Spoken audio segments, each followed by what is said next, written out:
Monsieur le Premier ministre, Mesdames, Messieurs, ainsi, grâce aux élections, je me retrouve parmi vous, dans cet hémicycle et dans l'opposition.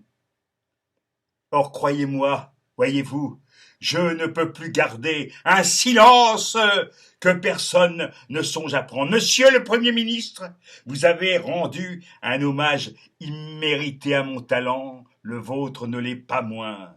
Et ce n'est pas parce que vous êtes chauve que je vais manquer de respect à vos cheveux blancs.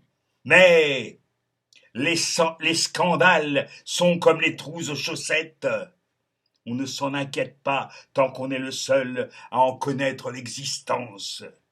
Alors, certains vous diront, dans ce grand tournant de notre histoire, il nous faut aller droit.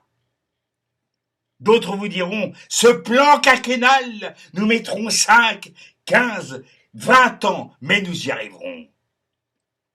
Il est inutile de s'opposer à l'évolution dans la tradition pour virer de bord en conservant la même route sans changer de cap. Cela, nous le défendrons corps à corps, coude à coude, face à face, vis-à-vis de ceux qui, malgré les autres, sont envers et contre tout. Une fois vainqueur moi-même, je pousserai à la roue en applaudissant des deux mains pour renvoyer la balle, car notre pays était au bord de l'abîme et nous lui avons fait faire un gigantesque bond en avant. Non, monsieur le Premier ministre, inutile de me tourner le dos si vous voulez me regarder en face, car on ne fait pas d'omelette sans casser du sucre sur le dos de quelqu'un.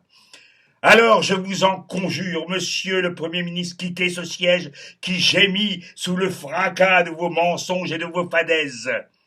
Nettoyons ces écuries de giasse. Dans cette main de fer se cache un gant de toilette qui s'adresse à ce gouvernement de fantoches et lui dit simplement deux mots, dehors!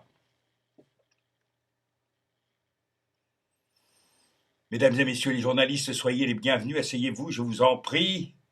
Grâce à nos efforts insensés et incessants, nos prédécesseurs nous ont enfin quittés, nous laissant une situation préoccupante et j'ai accepté de vous recevoir pour répondre à toutes les questions que vous voudrez bien ne pas me poser. Monsieur, je vous écoute.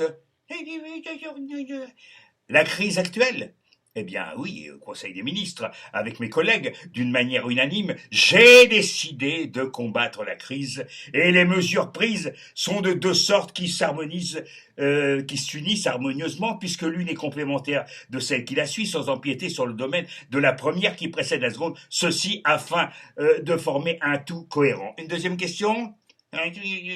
Ah oui, monsieur, oui, je suis heureux que vous me posiez cette question qui effectivement devait être posée. Une troisième question? La condition féminine. Mais madame, la condition féminine, je ne suis ni pour ni contre, bien au contraire. Ceci est mon opinion, même si je ne la partage pas souvent.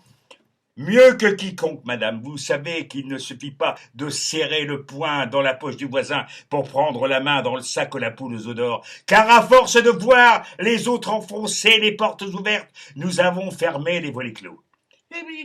Madame, j'ai parfaitement répondu à votre question. Une quatrième question. La recrudescence de la violence.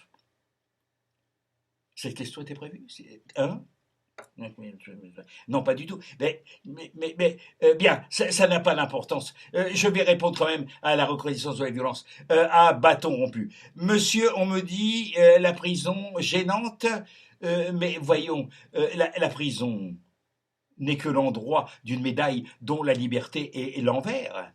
Plus de la médaille, plus de pièces. Donc plus de pièces, plus de monnaie, plus de gains, plus de profit, plus d'échanges, plus d'expansion, plus de consommation, plus de nations, partant plus de prison. Donc plus de questions sur la question. Je vous en prie, monsieur, On attribue en ce moment à la peine de mort une importance qui me coupe bras et jambes. Ne perdons pas la tête, s'il vous plaît. La vie n'offre d'intérêt que pour ceux qui ont les moyens de l'apprécier. Pour les autres, je ne vois pas pourquoi ils auraient de la peine à en être privés. Et n'en tirer aucune conclusion à faire dresser les cheveux sur la soupe. La liberté est une arme que brandissent toujours ceux qui prétendent qu'elle n'existe pas. Non, monsieur, ne prononcez pas ce mot de concentration. Il s'agit de camp, de regroupement. C'est absolument tout. Non, messieurs, ces mesures que vous semblez contester, tous ces projets, monsieur, je parle. Monsieur, je parle! Tous ces projets actuellement à l'étude. Taisez-vous, monsieur, je vous prie!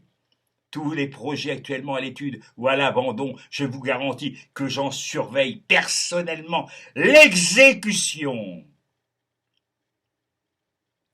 Une autre question peut-être? La sortie. La sortie. Très bien, monsieur. Monsieur, la sortie au fond du couloir, à droite ou à gauche, comme partout ailleurs.